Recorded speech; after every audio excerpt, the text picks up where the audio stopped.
Kung paanong ang ulan ay bumabagsak mula sa langit at hindi mo ito mapipigilan, ganun din ang biyayang darating sa iyo kapag binigkas mo ang panalangin ito hanggang sa huli. Kung napadpad ka sa video na ito, hindi ito dahil sa algorithm, hindi dahil sa aksidente, ito'y panawagan ng langit. Ang iyong pangalan ay isinulat para sa sandaling ito, kaya bago mo isipin na ito ay isa na namang simpleng panalangin, makinig ka dahil may mga salita na kapag binigkas mula sa puso, binubuksan ang mga pintuan ng kalangitan kahit matagal nang nakasara. Hindi ka ba napapagod?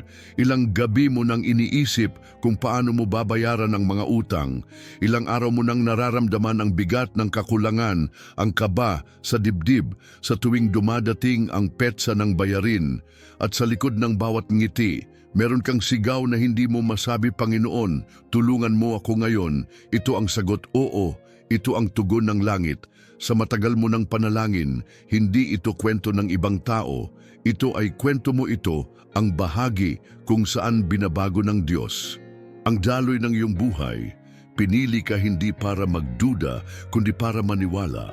At kung nakikinig ka ngayon, tandaan mo hindi mo ito nakita dahil gusto mo, kundi dahil may panawagan sa iyo sa mismong sandaling ito. Ang panalangin maririnig mo ay may dalang lihim ng pagpapala. May kapangyarihang hindi mo pa nararanasan dati at habang patuloy mong pinakikinggan ang bawat salita, magsisimulang gumalaw ang langit sa likod ng eksena dahil may mga biyaya na matagal nang inilaan pero ngayon lang bubuksan ang daluyan. Kaya huwag kang aalis, huwag mong itigil dahil ang panalangin ito ang susi upang ang pinansyal na pagpapala ay magsimulang dumaloy, tuloy-tuloy, walang pag-ipit, walang balakid, isang daluyang walang hadlang, isang pinto ng yaman na ikaw mismo ang magbubukas sa pamamagitan ng pananampalataya at panalangin. Ito ang simula.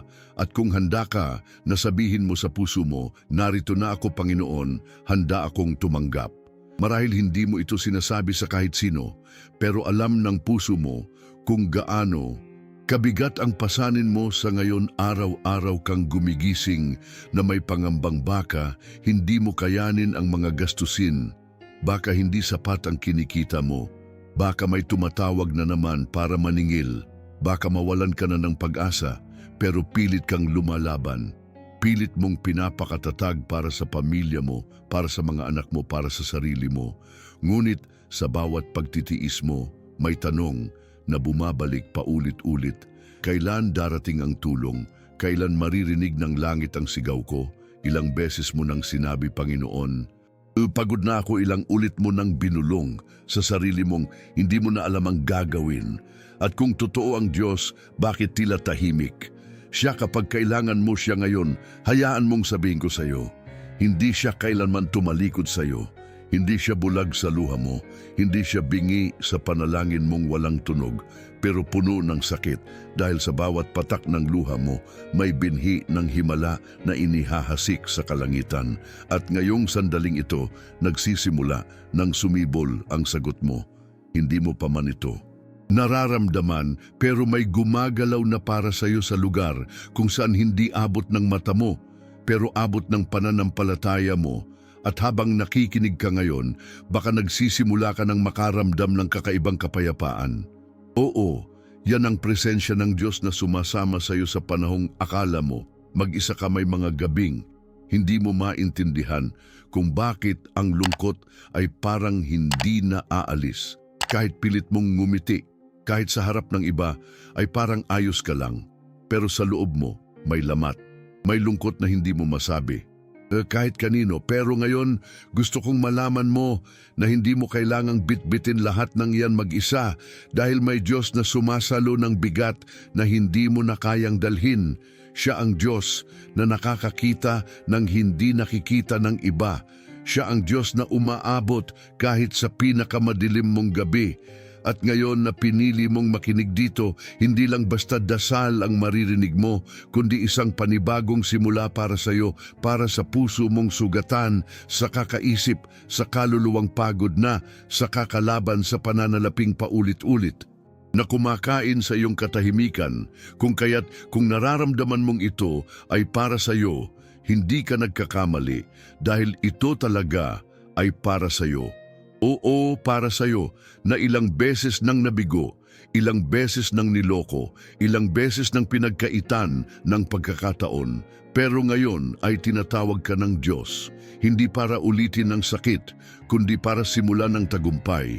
Kaya huwag kang bibitaw, huwag mong i-off ang panalangin ito dahil sa huling bahagi nito may biyayang ilalabas para sa iyo at ang tanging kailangan mo lang gawin ay manatiling naniniwala, manatiling umaasa, manatiling nakikinig dahil habang sinasambit mo ang mga salita, mamaya habang isinasa puso mo ang panalangin, isang daloy ng pagpapala ang magsisimula, hindi dahil sa sinuman, kundi dahil sa Diyos na may kapangyarihang bumaligtad ng kwento sa isang iglap. Alam mo ba na may mga salita na kapag binigkas ng may buong pananalig ay bumabasag sa mga hadlang na matagal nang pumipigil sa daloy ng biyaya sa buhay mo? Hindi ito mahika, hindi ito pamahiin. Ito ay kapangyarihang ibinigay mismo ng Diyos sa pamamagitan ng panalangin. Ang panalangin ay hindi lamang kahilingan. Ito ay susi, ito ay pinto, ito ay daluyan ng milagrong hindi kayang pigilan ng tao. At ang panalangin maririnig mo ngayon ay hindi ordinaryo.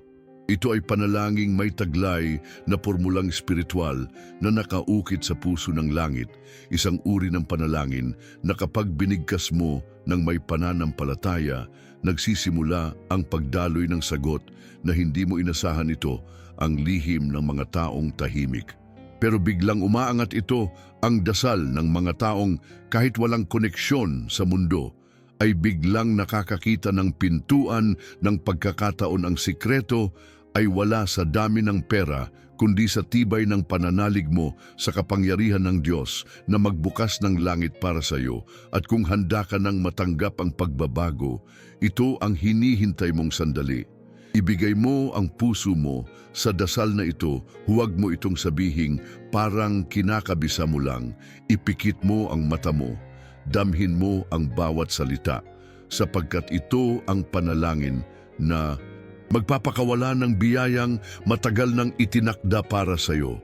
Kaya bago mo marinig ang mismong panalangin, gusto kong ihanda mo ang sarili mo at sabihin mo ng tahimik sa puso mo, Panginoon, handa na akong tumanggap, handa na akong magtiwala, handa na akong maniwala dahil kahit ilang ulit na akong nabigo, alam kong hindi pa huli ang lahat, sapagkat ikaw ay tapat at makapangyarihan. At habang naririnig mo ang panalangin maya-maya, nais kong itanim mo sa isip mo, ito ay para sa akin. Ito ang simula ng bagong kabanata ng buhay ko. Ito ang araw na nagbago ang takbo ng aking pinansyal na buhay. At kung sumasang-ayon ka sa panalangin ito, isulat mo sa mga komento. Amen, gawin mo ito, hindi bilang ritual, kundi bilang pagpapatotoo sa langit na ikaw ay bukas sa pagpapala. Dahil minsan ang pagkilos mo sa pananampalataya ang mismong nagbubukas ng pintuan na pinipigilan ng takot. Kaya huwag mong hayaang dumaan ito nang hindi mo pinakikinggan ng kabuuan dahil nasa dulo ng panalangin ito ang susi ng daloy ng yaman na itinakda para sa iyo. At hindi ito kwento ng iba, ito ang kwento mo na isusulat ng Diyos mula ngayon, Ama naming Diyos na nasa langit. Sa sandaling ito, lumalapit ako sa iyo na may pusong pagod, may isipan na lito, at may kaluluwang nananabik sa liwanag ng iyong presensya. Panginoon, narito ako hindi bilang isang perpektong nilalang, kundi bilang isang anak mong sugatan, nahihirapan at nauubusan na ng lakas. Alam mo ang bigat ng dinadala ko. Alam mo ang bawat patak ng luha ko sa gabi, ang mga sigaw kong walang tunog sa aking unan, at ang mga tanong ko na paulit-ulit, kailan ako makakabangon? Kailan matatapos ang ganitong paghihirap? Panginoon, hanggang kailan ko kailangang tiisin ito? Ngayon, Panginoon, hindi ako lalapit bilang tao ng duda, kundi bilang anak mong nananampalataya. Naniniwala ako na sa iyong mga kamay ay may yaman na hindi kayang tapatan ng kahit anong bangko, kayamanan na hindi kailanman mauubos, kayamanan na hindi base sa ekonomiya ng tao kundi sa ekonomiya ng langit. At sa oras na ito, ako ay nakaluhod sa harap ng iyong presensya, hindi para humingi lang ng salapi, kundi para humingi ng muling pananalig, muling tapang, muling lakas ng loob na bumangon, humarap sa mga bayarin at patuloy na lumakad sa direksyong ikaw ang nagtakda. Panginoon, maraming beses ko nang tinangka na ayusin ang lahat gamit ang sarili kong lakas. Maraming beses akong nagtangka, lumaban, nangutang, nagsakripisyo, pero nauuwi pa rin sa kakulangan. Pero ngayon, alam ko na ang dahilan, dahil may bagay akong nakakalimutan at iyon ay ikaw. Ngayon, binubuksan ko ang puso ko, isipan ko at buong pagkatao ko para sa panibagong simula. Panginoon, tanggapin mo ako. Tanggapin mo ang basag kong puso, ang duguan kong damdamin, ang pagod kong kaluluwa. Simula sa araw na ito, nilalapit ko sa iyo ang aking pananalapi. Ang bawat utang ko ay inilalagay ko sa iyong altar. Ang bawat pagbabayad na hindi ko alam kung saan kukunin, inilalagay ko sa iyong plano. Itinataas ko ang mga bayarin sa kuryente, tubig, renta, matrikula at pagkain sa araw-araw. Wala akong ibang inaasahan kundi ikaw. Ikaw ang Diyos na hindi nagpapabaya. Ikaw ang Diyos na hindi kailanman nagkukulang. Ngayon, sa pamamagitan ng panalangin ito, idinideklara ko na ako ay anak ng Diyos na buhay. At dahil dito, ako ay hindi itatakwil ng langit. Ako ay hindi isusuko ng kalangitan. Ako ay hindi pababayaan. Simula ngayon, tinatanggap ko na ang lahat ng daluyan ng biyaya ay muling bubuksan para sa akin. Ang lahat ng saradong pintuan ay bubuksan ng iyong kamay. Ang mga koneksyon na kailangan ko para umunlad ay ipapadala mo sa tamang panahon. Ang mga trabaho, negosyo, oportunidad, lahat ito ay darating ayon sa iyong kagustuhan. Habang sinasambit ko ang mga salitang ito, Panginoon, hayaan mong ang bawat letra ay maging binhi ng pagbabago sa aking buhay. Hindi ko man makita pa ngayon ang bunga, naniniwala akong ito ay tumutubo na sa mundo ng espiritu. Salamat sa biyayang paparating. Salamat sa pera na dumarating ngayon sa aking account. Salamat sa himala ng biglaang deposito. Salamat sa mga kaibigang hindi ko inaasahan pero ginagamit mo bilang instrumento. Salamat sa trabaho na mas mataas ang sahod. Salamat sa negosyo na biglang lalago.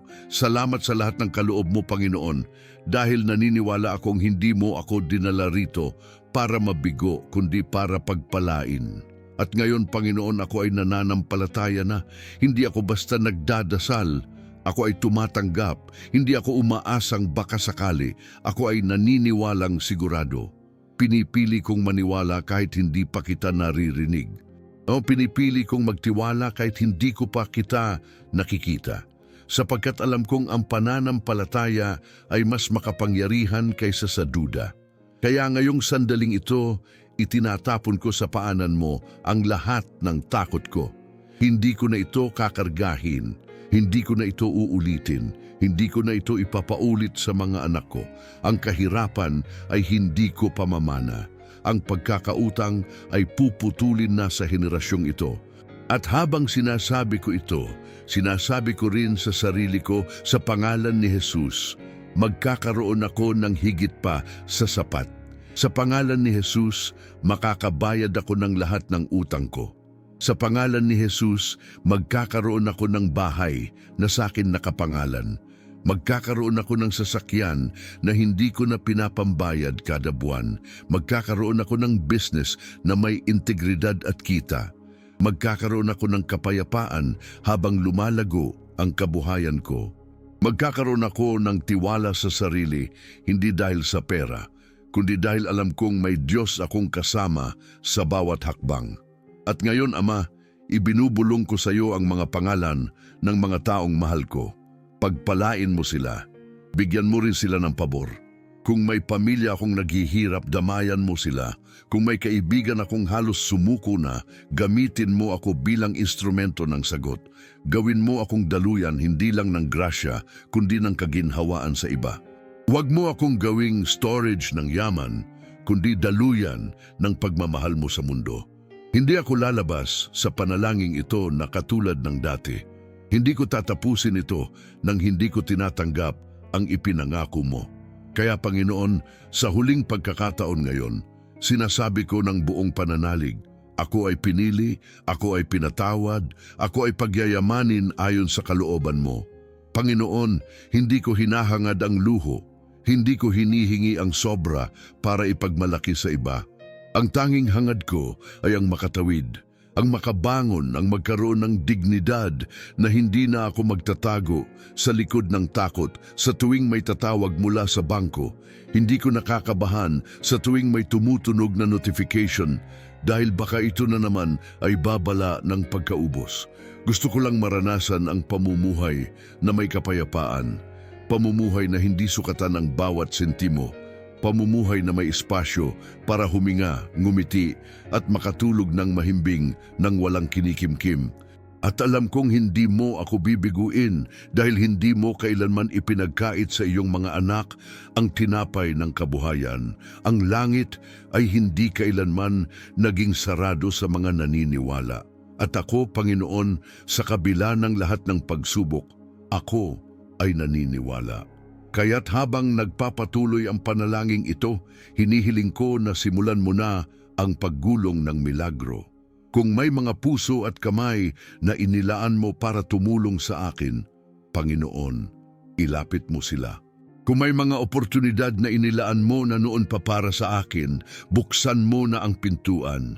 Kung may mga tawag, email, kontrata, customer, kliyente, transaksyon, pabor, alok, regalo, Panginoon, ihatid mo na sa tamang panahon at ang panahon ay ngayon. Sinusuko ko ang takot ko sa paghawak ng pera. Sinusuko ko ang maling paniniwala na hindi ako karapat-dapat pagpalain. Sinusuko ko ang kahihiyan na dala ng pagkakautang. Sinusuko ko ang mentalidad ng kakulangan dahil ngayon ay pinipili kong mamuhay sa mentalidad ng grasya, ng kasapatan, ng kaloob, ng pagpapalawak, ng kalayaan. At habang sinasambit ko ito, Panginoon, sinisimulan ko ring patawarin ang sarili ko. Sa mga maling desisyon ko noon, patawad. Sa mga pagkakataong nagtiwala ako sa maling tao, patawad. Sa mga sandaling pinili ko ang takot kaysa pananampalataya, patawad. Ngayon, gusto kong simulan muli, mula sa simula, mula sa pananalig, mula sa tiwala. Hayaan mong ang panalangin ito ang maging pundasyon ng bagong kabanata. Isinusuko ko ang lahat. Ikaw na ang bahala. Ikaw na ang magtakda. Ikaw na ang manguna. Panginoon, hinihiling ko rin ang pagpapala sa lahat ng aspeto ng buhay ko. Sa kalusugan ko, pagalingin mo ako. Sa isipan ko, bigyan mo ako ng kaliwanagan. Sa damdamin ko, punuin mo ako ng pag-asa. Sa trabaho ko, itaas mo ako. Sa negosyo ko, palaguin mo ito. Sa bahay ko, dalawin mo ng iyong presensya. Sa bawat kwarto, sa bawat sulok, sa bawat pintuan, sa bawat dingding, dumaloy nawa ang iyong kapayapaan, ang iyong presensya, ang iyong kaluwalhatian. At sa lahat ng aking minamahal, kahit hindi nila ito naririnig ngayon, sinasama ko sila sa panalangin ito. Iangat mo silang kasama ko. Huwag mo akong pagpalain para lang sa sarili kong kapakanan, kundi para maging tulay ako ng iyong kabutihan sa iba. Panginoon, gamitin mo ako. Ako ay narito, hindi para lang tumanggap, kundi para rin maging daluyan ng iyong sagot sa mga nangangailangan. At ngayon, sa katahimikan ng puso ko, sinasambit ko ito ng buong pananalig. Ako ay pinagpala na. Hindi bukas, hindi balang araw, kundi ngayon. Sa espiritu, sa salita, sa gawa, sa paningin, sa damdamin, lahat ng aspeto ng buhay ko ay nagsisimula ng lumaya sa kadena ng kakulangan. At alam kong sa araw-araw na pagpapatuloy ng pananalangin ko, mas lalalim pa ang pagdaloy ng iyong yaman sa buhay ko. At kung meron mang mga espiritual na hadlang na humahadlang sa aking pag-unlad, sa ngalan ni Jesus, ito ay winawasak na ngayon.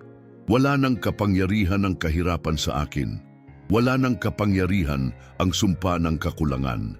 Wala nang bisa ang espiritu ng pagkabigo dahil ang dugo ni Kristo ay dumaloy na para sa akin at ang dugo na iyon ay sapat.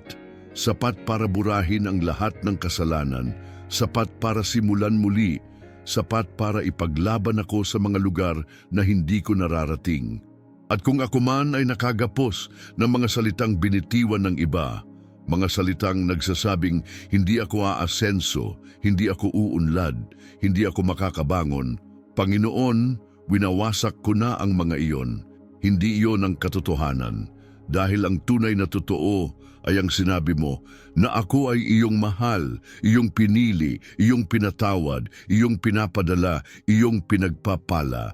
Kaya ngayon, Panginoon, habang patuloy akong nakikinig, habang patuloy kong sinasambit sa puso ko ang bawat salita, hinihiling ko na isulat mo na sa langit ang bagong yugto ng buhay ko. Isulat mo ang kabanata ng pagbangon. Isulat mo ang kabanata ng kalayaan. Isulat mo ang kabanata ng kasaganaan. At huwag mo na akong hayaang bumalik sa dati. Hayaan mong ang panalangin ito ay maging panata ko sa iyo. Na sa bawat pag-angat ko, hindi ko kalilimutan na ikaw ang dahilan. Na sa bawat biyayang darating, ikaw ang una kong pasasalamatan. Na sa bawat tagumpay, ikaw ang itataas ng puso ko. Ngayon, Panginoon, ito na ang deklarasyon ko. Simula sa araw na ito, ako ay hindi na alipin ng pera. Ako ay hindi na biktima ng utang. Ako ay hindi na nakakulong sa kahirapan. Ako ay malaya. Ako ay pinagpala. Ako ay tagapagmana ng langit. At dahil dito, hindi na ako matatakot. Hindi na ako mangungutya sa sarili ko. Hindi na ako magtatago. Harapin ko man ang bayarin, harapin ko man ang pagsubok, lalaban ako. Dahil hindi na ako nag-iisa, kasama kita, Panginoon, at dahil kasama kita, sapat na. At kung may tinigmang bumubulong sa akin na wala ng pag-asa, sinasabi ko ngayon sa pangalan ni Jesus, tumahimik ka dahil ang Diyos ko ang may huling salita. Ang buhay ko ay hindi natatapos sa kabiguan. Ang kwento ko ay hindi magtatapos sa kawalan. May bagong kabanata, may bagong bukas, at hindi ito batay sa ekonomiya ng bansa. Hindi ito batay sa estado ng trabaho ko. Hindi ito batay sa pondo ng bangko. Ito ay batay sa pangako ng Diyos, at ang kanyang pangako ay hindi kailanman bumibigo.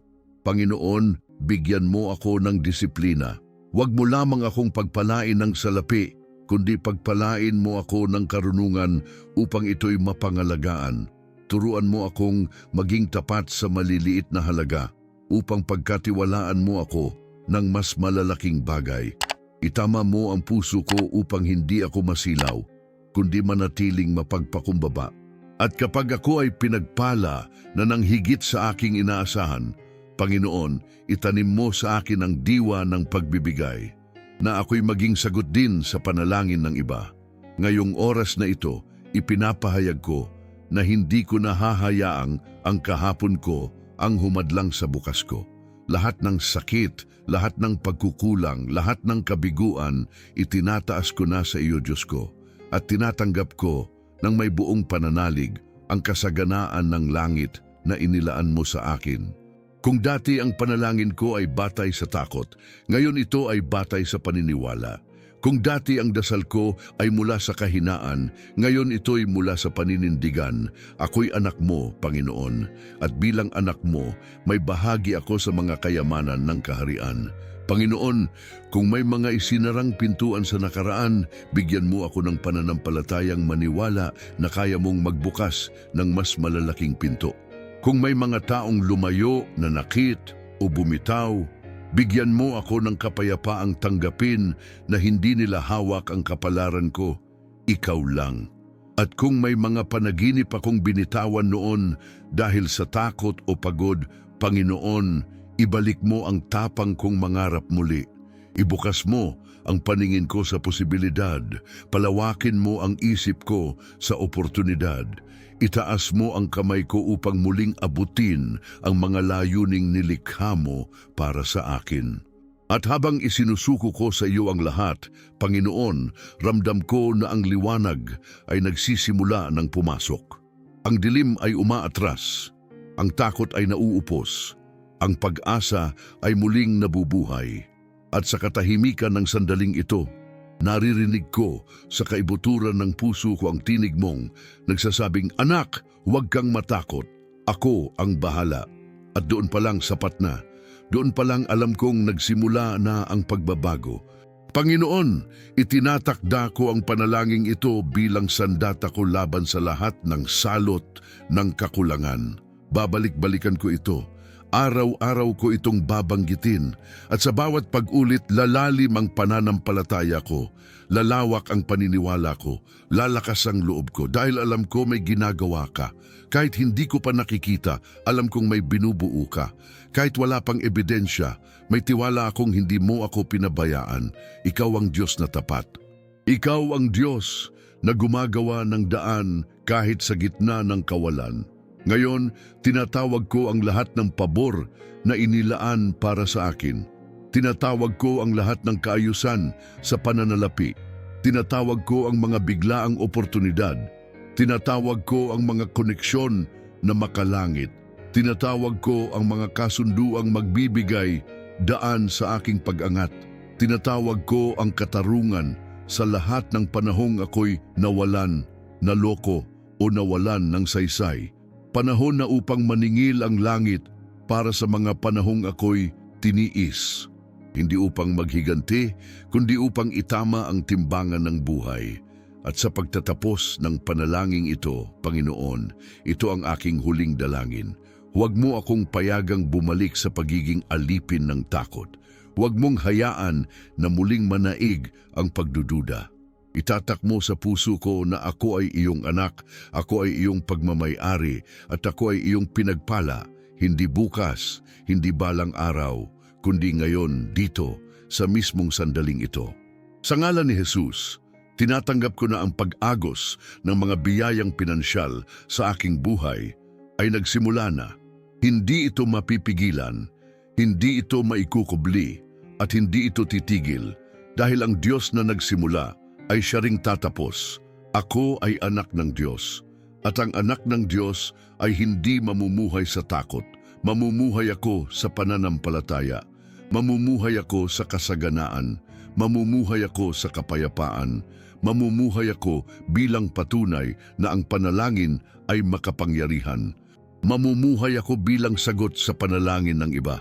At habang ako'y nabubuhay, sisigaw ako sa lahat ng may tainga, ang Diyos ay tapat, ang Diyos ay nagbibigay, ang Diyos ay sapat.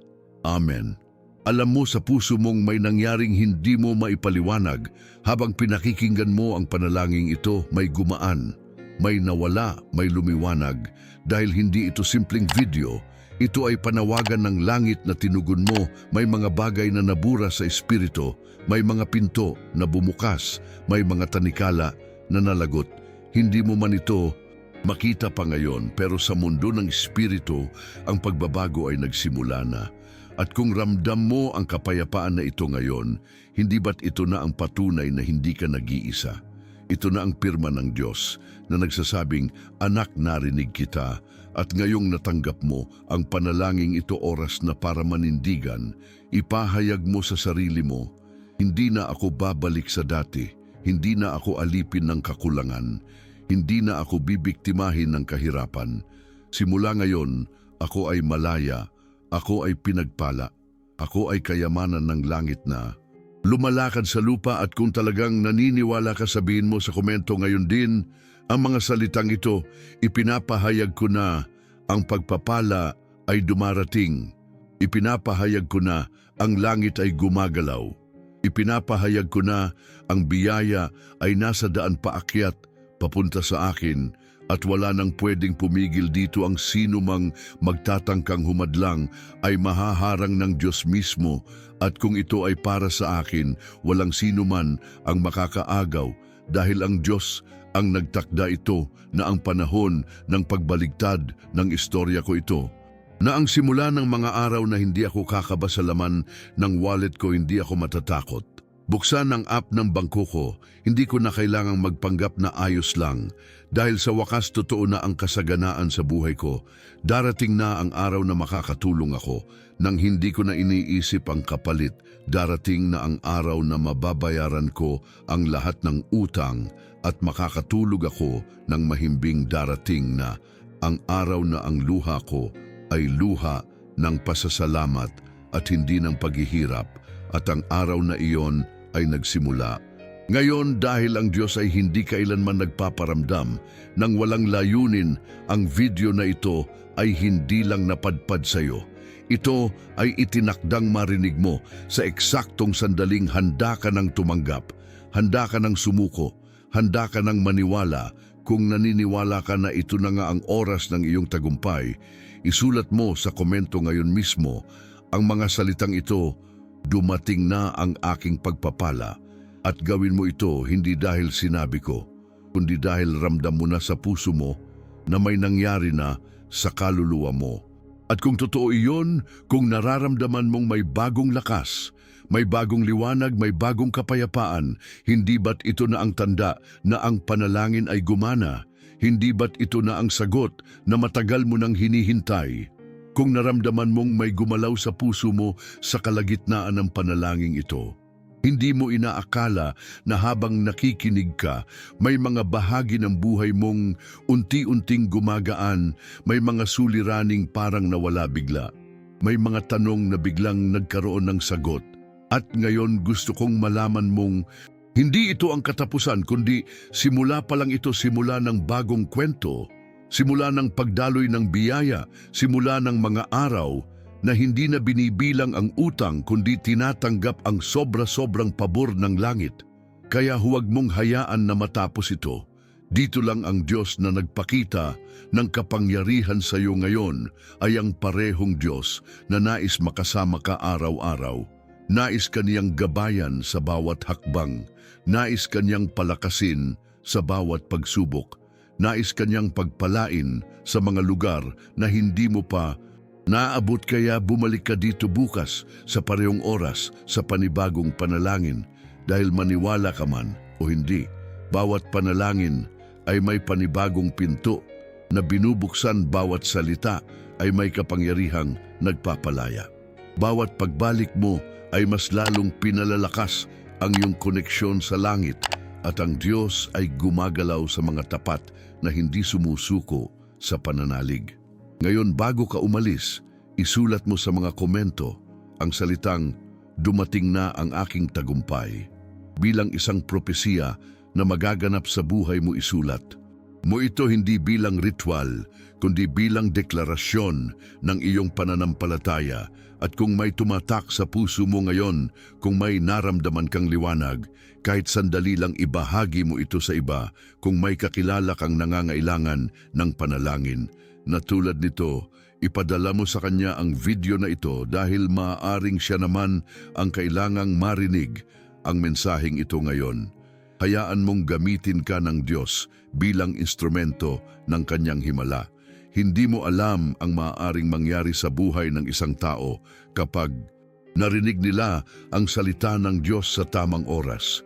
At kung gusto mong patuloy na lumago sa pananampalataya, kung nais mong manatiling konektado sa panalangin nagpapalakas sa iyo araw-araw, mag-subscribe ka ngayon, hindi lang para sa akin, kundi para sa sarili mong kaluluwa, para sa kapayapaan mo, para sa patuloy mong lakas, para sa mga susunod pang dasal na tiyak mong kailangan sa mga araw na darating.